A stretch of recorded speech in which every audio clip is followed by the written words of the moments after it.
Good morning friends, welcome back to my channel my creations में मैं लता आप लोगों का ढेर सारा स्वागत करती हूँ।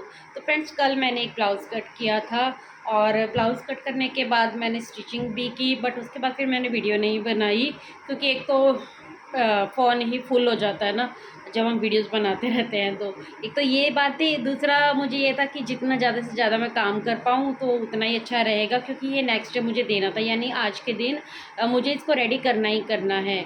तो बस अभी आधा तो मैंने इसको कल कंप्लीट कर लिया था। एक्चुअली इस पे काम ज़्यादा था। काम ज़्यादा क्या था, लेसिस वगैरह, लटकन लेस वगैरह, मतलब सारी चीज़ों को देखकर ही मुझे इसको कंप्लीट करना था। सिंपल ब्लाउज़ होता है तो हम 1 घंटे में बना के रेडी कर देते हैं, बट जब सिलाइयाँ ज़्यादा लगानी पड़े, क्योंकि एक एक दो दो तरह की लेस लगानी पड़े ना, तो टाइम तो एक्स्ट्रा लगता ही है। तो कुछ तो मैंने रात में रेडी कर दिया था, बट कुछ बाकी था जिसको मैं अभी सुबह में रेडी करूँगी। बाय द वे अभी ना 12:30 बजे के आसपास का टाइम हो गया है। अभी अभी मैंने अपनी आज की वीडियो अपलोड की है और उसके बाद जस्ट मैं अभी अपने होम बुटीक में आई हूँ, और होम बुटीक में आने के बाद मैंने काम करना स्टार्ट कर दिया था 5 मिनट पहले तक, बट फ़ोन की बैटरी थी लो, इसलिए वीडियो अब स्टार्ट कर रही हूँ। लेकिन काम करते हुए मुझे 5 से 10-15 मिनट हो गए हैं। ठीक है, इतना टाइम हो गया है। चलिए दिखा देती हूँ कि कितना कंप्लीट किया था मैंने कल के दिन इसको। सो फ्रेंड्स, ये है ब्लाउज़ और इस तरीके से इस पे ये ग्रीन कलर की पाइपिंग है और डोरी के साथ इसको कंप्लीट किया है। ये येलो कलर की डोरी लगा दी है। ये इसका बैक है, बैक में भी इस तरीके से पाइपिंग दी है। ठीक है, और ये कंप्लीट किया हुआ है मैंने। बस अब इसकी ना फिटिंग डालना रह गया है। इस तरीके से लेस लगाई है मैंने इस पर, ये लटकन लेस नीचे देखकर, और ये 2 लेस मैंने इसके ऊपर से लगाई है, क्योंकि जो इसके साथ बॉर्डर मिला था ना, वो ये बॉर्डर था। ये बॉर्डर सिर्फ़ और सिर्फ स्लीव्स पे ही आ रहा था, क्योंकि उन्होंने बोला था कि स्लीव्स पे देना इसको, और इससे मिलती जुलती कुछ लेस को आप बैक में दे देना, ताकि प्लेन प्लेन ना लगे, है ना।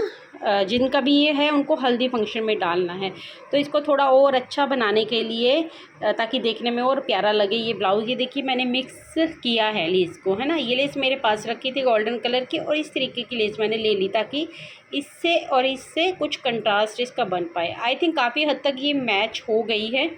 और ये मैं बॉर्डर अभी लगाऊंगी स्लीव्स पे। स्लीव्स मेरी कंप्लीट नहीं हुई है, स्लीव्स को भी मैंने जोड़ा भी नहीं है। ये अस्तर वाला है कपड़ा स्लीव्स का, तो अभी स्लीव्स बनाऊंगी।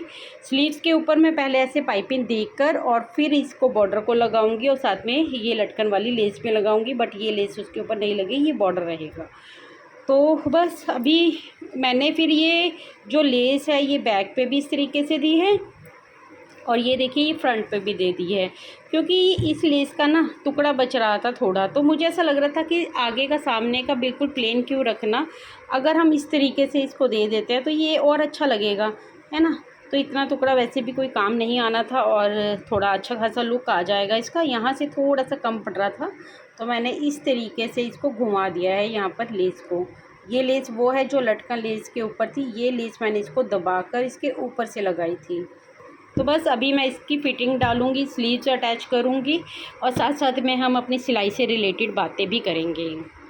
अपने होम बुटीक को लेके या फिर सिलाई से रिलेटेड जो भी टिप्स एंड ट्रिक्स होंगे वो आज की वीडियो में मैं शेयर करूँगी, और दूसरा इस ब्लाउज़ को कंप्लीट करूँगी, इसकी जानकारी भी मैं साथ साथ में देती रहूँगी। फाइनल लुक भी आज की वीडियो में आप लोगों को मैं दिखा दूँगी। तो चलिए फिर बढ़िए आगे की वीडियो में। अभी देखिए ये है बॉर्डर। बॉर्डर को मैंने हाफ हाफ कट कर लिया दोनों स्लीव्स के लिए, और अब मैं इसको कैसे लगाऊंगी, क्योंकि अस्तर भी जोड़ना है ना, तो मैं अस्तर के बीच में नहीं दे रही हूँ। मैंने ब्लाउज़ पे भी ऐसे ही लगाया। तो मैं क्या करूँगी, पहले इसको ऐसे फ़ोल्ड करूँगी। फ़ोल्ड करने के बाद इसके ऊपर ये लटकन वाली लेस है, इसको अटैच करूँगी पहले। ठीक है, फ़ोल्ड करने के बाद फिर इसके ऊपर से इसको दबाते हुए ऐसे, इसको दबाते हुए इस बॉर्डर को लगा दूँगी, है ना। इस तरीके से पहले इसको फोल्ड करेंगे कपड़े को, फिर लटकन लेस को ऊपर लगाऊंगी, और फिर इस बॉर्डर को सॉरी पाइपिंग को, और फिर इस बॉर्डर को। तो इस तरीके से स्लीव्स के ऊपर लगेगी, क्योंकि ये जो ग्रीन पाइपिंग है ना, ये मैंने गले पे दी है और स्लीव्स पे दे रही हूँ, नीचे मैंने नहीं दी है, बॉर्डर पे नहीं दी है ब्लाउज़ के। तो चलिए स्लीव्स को रेडी करते हैं। ये देखिए इस तरीके से ऊपर की तरफ मैंने फ़ोल्ड कर लिया। इससे हमारा हेमिंग का काम है ना वो भी ख़त्म हो जाता है। सिर्फ गले गले पे मुझे हेमिंग करनी होगी और हाई हुक वगैरह बनाना पड़ेगा, आई हुक वगैरह बनाना पड़ेगा, बाकी कुछ ख़ास प्रॉब्लम नहीं आएगी। अब चलिए इसके ऊपर बस मुझे ये लेस को इस तरीके से अटैच करना है। तो लेस अटैच करने के लिए पहले मैं अपना ये जो है निकाल लूँगी। इसको निकालना बिल्कुल इजी है, पीछे से ऐसे दबाओ और ये ऐसे निकल जाता है। और जो ये वाला है जिसे हम जिप वगैरह लगाने के लिए भी यूज़ करते हैं, तो इसको मैं यहाँ अटैच कर लूँ। बिल्कुल इजी है पीछे से इसको ऊपर नीचे करने का। और अब इसको बनाते हैं। फ्रेंड्स हमारी जो लेस है, जैसे ये लटकन लेस है ना, यहाँ से हमें सिलाई लगाने में भी प्रॉब्लम आती है, तो इसको निकालना ज़रूरी होता है। और ये मार्क करना भी कि ये सेंटर से हम ले लें ताकि लेस हम उसी अकॉर्डिंग लगाएं। सेंटर से ये निशान भी लगा लें जो फिटिंग का होता है, ये देखिए, ताकि हम लेस उतनी ही लगाएं जितनी हमारी ज़रूरत की है। तो सिलाई से इतना बढ़ाते हुए ये लेस यहाँ पर आ जाएगी और ये यहाँ सिलाई में दब जाएगी। अदरवाइज़ कई बार क्या होता है ना, हम अगर बिना देखे लगाते हैं तो बिल्कुल पॉइंट वो आता है जहाँ पर वो लेस होती है, यानी कि लटकन होता है जहाँ पर, वहीं हमें सिलाई लगानी पड़ती है। इससे हमारी सुई टूटने का भी डर रहता है, टूटी जाती हैं, और दूसरा ऐसे ख़राब होता है, फिनिशिंग नहीं आती है। तो इससे अच्छा क्या है, इसको पहले ही जज कर लें कि कितनी लेस हमें यूज़ होगी यहाँ पर, उतनी ही लेस के अकॉर्डिंग आप पहले ही जो एक दो ये निकालने होते हैं मोती तो निकाल सकते हैं आप, तो है ना। यहाँ पर यहाँ से लेके यहाँ तक मैं इस लेस को कट कर लूँगी और सेम दूसरी स्लीव्स के लिए भी इस तरीके से कट कर लूँगी और फिर इसके ऊपर हम लगाएंगे लेस को। तो ये धागा होता है ना, धागा इसके अंदर इस तरीके से इसको दबा भी सकते हैं। तो लेस लगाते वक्त बस आपको जो ये धागा निकला है, जितने मोती आपने निकाले हैं, उसके बाद धागा जो बच जाता है ना, उसको बहुत अच्छे से संभालना ज़रूरी है। उसको आप या तो सिलाई में अच्छे से दबा दें या नीटली वहीं पे गांठ लगाकर उसको बंद कर दें ताकि मोती वगैरह ना निकले। कई बार होता है ना कि हैंड वॉश करने से भी, क्योंकि ये ब्लाउज़ हम मशीन वगैरह में तो धोते नहीं है, लेकिन हैंड वॉश भी करते हैं ना, तो मोती वगैरह है जो हल्की फुल्की रगड़न से भी बाहर निकलने लगते हैं। तो इससे अच्छा है कि स्टिचिंग करने वाले का ही ये फर्ज बनता है कि वो अच्छे से स्टिचिंग करे और धागा है जो वो अच्छे से दबा दे नीटली, ताकि वो दोबारा निकले नहीं बाहर, क्योंकि इससे पूरा लुक ख़राब हो जाता है। अगर धागे वगैरह से निकलने लग जाए ना लेसेस वगैरह के, तो पूरा जो ब्लाउज़ का लुक होता है वो अच्छा नहीं लगता है देखने में, है ना, बिगड़ जाता है जल्दी ही। तो इस बात का भी ध्यान रखना चाहिए हमें सिलाई करते वक्त। अभी मैं दोनों ही स्लीव्स के ऊपर ये लटकन लेस है जो लगा रही हूँ, किस तरीके से लगाते हैं अभी मैंने आपको बताया। अच्छा, ये स्लीव्स लगा का काम करते करते ना थोड़ी सी एक मिस्टेक हो गई थी जो आगे आपको अब भी समझ में आ जाएगी ही जल्दी ही। फ़िलहाल मैं अब इसके ऊपर पाइपिंग है जो वो लगा रही हूँ, और पाइपिंग लगाने के बाद फिर इसके ऊपर जो मैंने आपको बताया स्लीव्स का बॉर्डर है जो वो अटैच करना है। लेकिन इन सब को करने में क्या मिस्टेक हुई वो आप देख लीजिए पहले। तो फ्रेंड्स आप देख सकते हैं ये ना स्टोन है, एक तरह से नग नग बोलते हैं ना जिसको, ये वो हैं। तो इसके ऊपर अब मैं सिलाई तो नहीं लगा सकती, ये सारा जो बॉर्डर है ना यहाँ की सिलाई तो एटलीस्ट, वैसे तो यहाँ की भी मुझे लग रहा है मुझे हेमिंग करनी पड़ेगी, मुझे तुरपाई के साथ हाथ से ही करना पड़ेगा। ये इसके साथ अटैच इसके ऊपर लगाती हूँ और लगाने के बाद दिखाती हूँ आपको। मैंने ना फॉल पे भी ऐसे ही किया है, जो साड़ी की फॉल लगाई है ना, क्योंकि नीचे की सिलाई में हमेशा ना मशीन से ही लगाती हूँ, बट इस पर मशीन से नहीं लगाई मैंने, नीचे की तरफ भी तुरपाई की है, ऊपर कच्चा डाल के मशीन से फिर मैंने फॉल लगाई है। इस तरीके से है ये पूरी साड़ी के ऊपर बॉर्डर। ये बॉर्डर मैंने पूरा कट कर लिया, इसको ऐसे सोच के डबल वो करके ना, और ये नहीं ध्यान रहा मुझे उस टाइम पे कि ये पट्टी सिर्फ यहाँ ये ऐसी प्लेन है और ये इतना ही बॉर्डर दूसरी स्लीव्स पे लगाने के लिए मेरे पास बचा है। मतलब मेरा दिमाग एकदम ब्लैंक हो गया। सोचो इतनी मेहनत करने के बाद पहले मैंने यहाँ पर इसे तुरपाई से अटैच किया, उसके बाद धीरे धीरे करके ये सिलाई लगाई मैंने मशीन से। और मैं सोच भी रही थी कि इतना लंबा बॉर्डर तो नहीं आने वाला था, पर फिर भी पूरा आ गया। मतलब कई बार ऐसा होता है ना हमारे साथ, काम करते करते दिमाग एकदम मतलब शून्य ही हो जाता है, बट वही है ना, फिर जो लिखा हो वही हो जाता है। तो अब मुझे ये सिलाई निकाल के और फिर करना पड़ेगा, मेरा टाइम ख़राब हो गया। तो अभी मेरे पास बस एक ही रास्ता बचता है कि स्लीव्स का जो बॉर्डर अभी मैंने लगाया है ऊपर से, इसको मैंने सारा खोला। खोलने के बाद आप देख रहे हैं, क्योंकि मुझे अब इसको बीच में से कट किया था तो अटैच भी करना पड़ेगा। अब अटैच करने के लिए जो इसके स्टोन थे ना हल्के हल्के, उनको मैं फोर्सफुली यहाँ से निकालने की कोशिश कर रही हूँ। काफ़ी हार्ड था, मतलब काफ़ी अच्छी मजबूती के साथ ये लगे हुए थे, बट निकालना ज़रूरी था, तो धीरे धीरे करके मैंने इसको निकाला है। इतने ही एक एक करके कि जितनी की सिलाई मैं बहुत ही बारीकी के साथ मैं ये वाली सिलाई लगाऊंगी, और फिर इस तरीके से जोड़ के साथ ही मुझे इस स्लीव्स को कंप्लीट करना पड़ेगा। लेकिन हालांकि सिलाई करते वक्त हमसे ये छोटी छोटी मिस्टेक्स वगैरह हो जाती हैं, लेकिन इसको अगर नीटली हम लोग कर दें ना, सफाई के साथ अपना काम कर दें, तो फिर कस्टमर को कुछ भी पता नहीं चलता है। मतलब कस्टमर को इन सब चीज़ों की नॉलेज नहीं होती है। उनको अपना ब्लाउज़ चाहिए अच्छे से बना हुआ, फिटिंग प्रॉपर आनी चाहिए, लुक अच्छा लगना चाहिए, जो डिज़ाइन क्रिएट करने की कोशिश की है वो उनको पसंद आना चाहिए, है ना। तो ये छोटी छोटी मिस्टेक्स मैं टिप्स एंड ट्रिक्स के ज़रिए आप लोगों के साथ इसलिए शेयर कर रही हूँ ताकि आप भी समझें कि कस्टमर का काम लेने में कोई डर घबराहट नहीं होनी चाहिए। छोटी छोटी मिस्टेक्स तो चाहे हमें 20-20 साल का एक्सपीरियंस ही क्यों ना हो तब भी हो जाती है ना। तो इससे घबराना डरने की कोई भी ज़रूरत नहीं है। अपने काम को कीजिए, स्टार्ट ज़रूर कीजिए। अगर आपको सिलाई नहीं भी आती है ना, तो भी मैं कहूँगी अगर आप करना चाहते हैं, है ना। कई बार होता है कि देखिए हमें आता नहीं है लेकिन हम सीखना चाहते हैं, सीखने की लगन है, तो आप ऑल्ट्रेशन का काम कीजिए। धीरे धीरे अपने पुराने सूट जो आपके टाइट हो गए हों, या फिर कोई सूट है, कुर्ती है लूज़ है, उसको खुद ही आप फिटिंग करें। धीरे धीरे आपको ऑल्ट्रेशन करनी आ जाएगी। ऑल्ट्रेशन के काम में भी देखिए अच्छा खासा मुनाफा होता है, ऐसी बात नहीं है।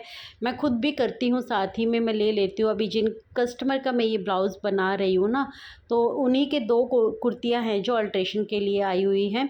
और मैं आज की वीडियो में आप लोगों को बताऊँगी भी कि इस ब्लाउज़ का मैंने क्या चार्ज लिया है जब तक मैं ये वॉइस ओवर कर रही हूँ। यानी कि मैं मॉर्निंग में अभी वॉइस ओवर कर रही हूँ, और रात में जैसे कि मैंने बताया था कि शाम को कस्टमर आने वाले थे, तो आए भी, लेके जा भी चुके हैं, ये ब्लाउज़ जा भी चुका है और पेमेंट भी मुझे मिल चुकी है। तो कितना मैंने इसका चार्ज किया है, कितना मैंने ऑल्ट्रेशन की 2 कुर्तियों का जो उनकी थी उनका चार्ज लिया है, वो आप लोगों के साथ शेयर करूंगी ताकि आप लोगों को भी समझ में आए कि किस तरीके से आप लोग भी इन सब चीज़ों को कर सकते हैं।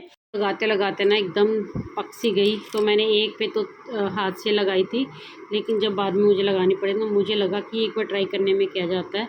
तो वैसे भी इसका जो ये स्टूल होता है ना, इससे फ़ायदा हो जाता है, बचाव हो जाता है नीडल का। तो मैं बहुत ही ध्यान से आराम आराम से इधर सिलाई ही लगा रही हूँ अब, क्योंकि इस पे ये जो दूसरी स्लीव्स पे है ना, मैं हाथ, तो जो ये दूसरी स्लीव्स है ना, इसके ऊपर मैं हाथ से ही लगाई, आपको दिख रही हो तो ये देखिए छोटे छोटे टांके दिख रहे हैं। बट अब मेरी हिम्मत नहीं हो रही थी, क्योंकि शाम तक मुझे ये ब्लाउज़ देना है फ्रेंड्स, और अभी ना बच्चों के आने का टाइम हो गया और मुझे खाना भी बनाना है। सो फ्रेंड्स, अब मैं 1 से 1.5 घंटे के ब्रेक के बाद वापस आई हूँ अपने होम बुटीक में।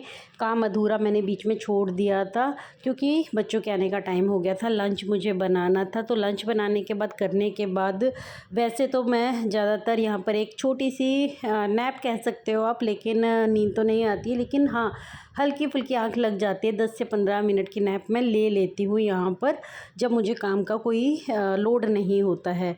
लेकिन वही मैं आप लोगों के साथ ये शेयर कर रही हूँ कि जब काम का प्रेशर ज़्यादा होता है और कस्टमर का काम देना हमें टाइम पर ज़रूरी होता है, यानी कि बात कमिटमेंट की होती है ना, तो तब हमारी नींद है ना हमसे कोसों दूर भाग जाती है। आज मैंने बच्चों को लंच दिया, साथ में खुद भी लंच किया।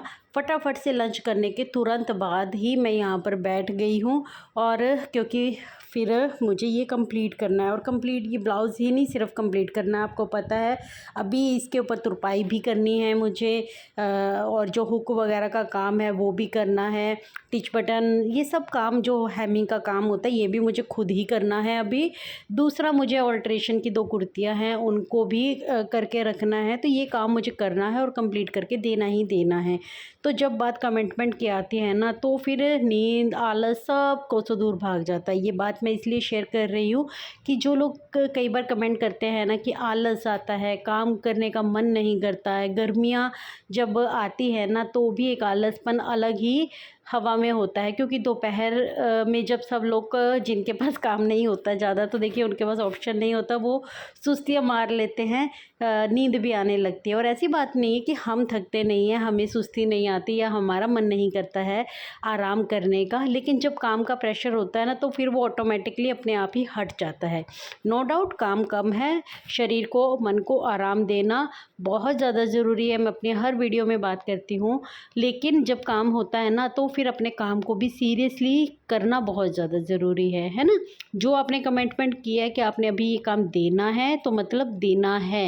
ये कमिटमेंट मैंने उनको की थी कि मैं मंडे के शाम तक भी आपको रेडी करके बुला सकती हूँ, लेकिन ट्यूसडे मेरा फाइनल है, तो ट्यूसडे को मुझे देना ही देना है। हालांकि इनको अपनी शादी में जो जाना है वो थर्सडे को जाना है, बट फिर भी कस्टमर के दिमाग में होता है ना, बाई चांस ब्लाउज़ की फ़िटिंग सही नहीं आई, क्योंकि ये कस्टमर मेरे पास पहली बार आई थी, तो जब पहली बार आते तो उनको हमें एक्स्ट्रा एडवांटेज देनी पड़ती है, मतलब सीरियस लेना पड़ता है उनके काम को, ताकि वो लौट के हमारे पास दोबारा भी आए, बल्कि उनको काम खुद को इतना पसंद आए कि दूसरे कस्टमर भी वो साथ में लेकर आए। क्योंकि ये भी मेरे पास फर्स्ट आए थे, तो किसी ने दूसरे ने इनको रिकमेंड किया, तभी ये मेरे पास आए थे। तो इस तरीके से काम बढ़ता जाता है, कस्टमर आते जाते हैं। आप अपना काम लगन से कीजिए, ईमानदारी से कीजिए और अच्छे से करके दीजिए, फिनिशिंग के साथ करके दीजिए। और छोटी मोटी गलतियां वो तो मैं ऑलरेडी इस वीडियो में आप लोगों के साथ शेयर कर रही हूँ कि होती रहती हैं, बट हाँ उनको सफाई के साथ आपको सुधारना भी आना चाहिए। ये टैलेंट, हुनर आपके अंदर होना चाहिए कि आप किसी को कन्वेंस भी कर सके, कस्टमर से बात करने का तरीका, उनके काम करने का तरीका, कस्टमर क्या चाहता है। अब इन कस्टमर की डिमांड मैं बहुत अच्छे से समझ गई थी कि ये क्या चाहते हैं और किस तरीके से इनको अपना ब्लाउज़ का लुक चाहिए, तो मैंने वैसे के वैसे ही उनको कर दिया। मैंने उनको बोला था कि आप निश्चिंत रहिए, आपको ब्लाउज़ ज़रूर से पसंद आएगा, तो उन्होंने मेरे ऊपर छोड़ दिया था कि हाँ बस आप अच्छे से बना दीजिएगा, मुझे हल्दी फंक्शन में ये ब्लाउज़ डालना है और ताकि अच्छा लगे बस। तो यस, मैंने बोला कि आप डोंट वरी, आप जाइए घर पे और आराम से आप अपना ब्लाउज़, मैं आपको एक दिन पहले ही बुला लूँगी ताकि आप अच्छे से फिटिंग वगैरह भी देख सकें, है ना। तो यहाँ पर फ़िलहाल देखिए ब्लाउज़ कंप्लीट हो चुका है। हस्बैंड भी आ गए थे बीच में, थोड़ा मैंने 10-15 मिनट का और ब्रेक लिया था, लेकिन बता रही हूँ वर्बली, वीडियो में नहीं आपको समझ में आएगा। मैंने बीच में ब्रेक लिया था, मुझे भी सुस्ती आने लग गई थी, क्योंकि काफ़ी देर लंबा काम करते करते सुस्ती आने लगती ही है। और दूसरा फिर मैंने क्या किया, कॉफ़ी पी, ब्लैक कॉफ़ी मेरे लिए बहुत काम करती है। जब मुझे सुस्ती आ रही होती है ना, तो बस मैं ब्लैक कॉफ़ी पीती हूँ और उसके बाद चार्ज हो जाती हूँ दोबारा काम करने के लिए, रात तक के काम करने के लिए, है ना। फिर वही है कि हस्बैंड आ गए थे, वहीं बैठ के मैंने इस ब्लाउज़ के जो हुक वगैरह जो सब काम करना था ना हेमिंग का, वो काम किया। मैंने ऐसी कॉफ़ी नहीं पी, काम किया साथ में। तो इस तरीके से ब्लाउज़ कंप्लीट हो गया। उसके बाद मैं आई हूँ, तो अभी यहाँ पर जो इनकी कुर्ती है ऑल्ट्रेशन, ये पर्पल जो कुर्ती आप देख रहे हैं जिसको मैं अभी ठीक कर रही हूँ, इसके ऊपर स्लीव्स आगे से कट करके, स्लीव्स के ऊपर बॉर्डर था। ये फुल स्लीव्स थी, फुल स्लीव्स नहीं चाहिए थी उनको, 3/4 स्लीव्स चाहिए थी। तो वो जो बॉर्डर कट करके वो मुझे आगे ऊपर 3/4 स्लीव्स के ऊपर लगाना था, और बस इतना सा ही काम था कि उस बॉर्डर को आगे करके लगाना है मुझे। फिटिंग वगैरह का इसमें कोई काम नहीं था कुर्ती में। तो इसके मैंने चार्ज किए हैं 80 रुपीज़ ऑल्ट्रेशन के। इसके बाद अभी आप देखेंगे कि मैं एक और कुर्ती कर रही हूँ। ये ग्रे कलर की कुर्ती है। इस ग्रे कलर की कुर्ती के अंदर मुझे फ़िटिंग करनी थी, यानी कि ये इन्होंने ऑनलाइन मंगवाई थी, रेडीमेड कुर्ती है, बस इस उनके लूज़ है तो मुझे उनकी फ़िटिंग का करना है। तो वो जो सिलाई आपको पता है साइड में 2 सिलाइयाँ लगती हैं फ़िटिंग करने के लिए, वो सिलाई मैंने लगाई है, तो उसका चार्ज मैंने 50 रखा है। तो इस तरीके की कुर्ती का जब लूज़ है, फिट करनी है, तो मैं 50 ही चार्ज करती हूँ। लेकिन कुछ कट करके और कुछ आगे करके ऐसे लगाना होता है, जो थोड़ा-सा हमें कस्टमर को हम यकीन भी दिला सकें कि हाँ, इस काम में मेहनत ज़्यादा है, तो उसका मैं एक्स्ट्रा चार्ज ले लेती हूँ। जैसे मैंने कि उसका लिया, जबकि उसमें भी कुछ ख़ास ऐसा नहीं था। मैंने कोई सिलाइयाँ नहीं निकाली हैं, बट फिर भी मैंने उसमें 50 से लेके मतलब 80 लगा लीजिए आप, क्यों मैंने 30 रुपीज़ एक्स्ट्रा ले लिए, है ना। तो इस तरीके से मैंने ऑल्ट्रेशन का काम किया। और ये ब्लाउज़ है, ब्लाउज़ कंप्लीट कर लिया। और अब देख लीजिए आप इस ब्लाउज़ का फाइनल लुक, कितना ही प्यारा ये ब्लाउज़ बना है। और अभी ये कस्टमर लेके जा चुके हैं, तो मैं आपको बता भी सकती हूँ कि कस्टमर को एकदम प्रॉपर फिट आया था ये ब्लाउज़। कोई भी कहीं से कुछ भी नहीं मुझे करना था, जिस तरीके से वो चाहते थे उस तरीके से मैंने उस ब्लाउज़ को कंप्लीट किया।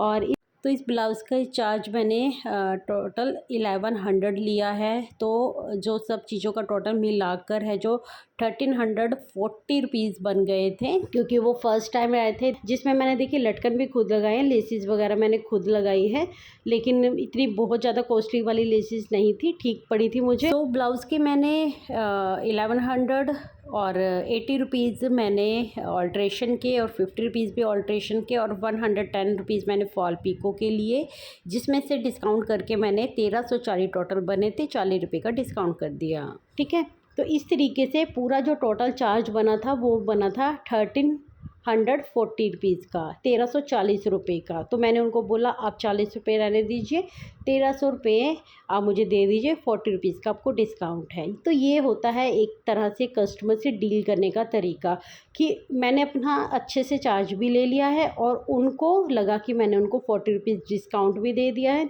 कस्टमर भी खुश, हम भी खुश, और हमारा काम भी सही।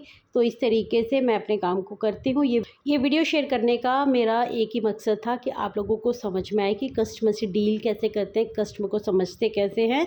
कस्टमर के साथ अच्छे से डील करेंगे, काम करने का तरीका हमें सही आएगा ना, तो हमारे पास कस्टमर ऑटोमेटिकली बढ़ते जाएंगे। सो फ्रेंड्स, आपको आज की वीडियो कैसी लगी? थोड़ी सी यूनिक तरीके से मैंने आपको समझाने की कोशिश की है एग्जाम्पल्स के थ्रू। मुझे लगता है कि आज की वीडियो आप लोगों को अच्छी लगी होगी, और वीडियो अच्छी लगी है अगर तो लाइक कर दीजिएगा। कोई भी पॉइंट अगर पसंद ना आया हो तो प्लीज़ से मुझे आके कमेंट सेक्शन में बता भी सकते हैं। और अगर सब कुछ पसंद आया है तो डेफ़िनेटली आप कमेंट में अच्छा कमेंट लिख के मुझे बताइए कि आपको ये वीडियो कैसी लगी। और लाइक करना बिल्कुल मत भूलिएगा, हाइप ज़रूर से दीजिए मेरी इस वीडियो को, ताकि आप लोगों का सपोर्ट मुझे मिल सके, ज़्यादा से ज़्यादा फ्रेंड्स हमारे साथ जुड़ सकें। और मुझे किसी ने ना कल कमेंट किया था कि ये जो मशीन है इसको हम किस तरीके से चलाते हैं, यानी कि स्टार्ट कैसे करते हैं। तो इसके लिए ना मैं आपको एक शॉर्ट वीडियो बना के जल्दी ही बता दूंगी, कोई मुश्किल वाली बात नहीं है। मिलती हूँ कल की वीडियो में। वीडियो पसंद आई हो तो लाइक कर दीजिएगा, शेयर कर दीजिएगा और कमेंट कर दीजिएगा। चैनल को अगर अभी तक सब्सक्राइब नहीं किया है ना तो प्लीज़ से चैनल को सब्सक्राइब ज़रूर कीजिए। मिलती हूँ कल की वीडियो में। Thanks for watching guys, bye bye.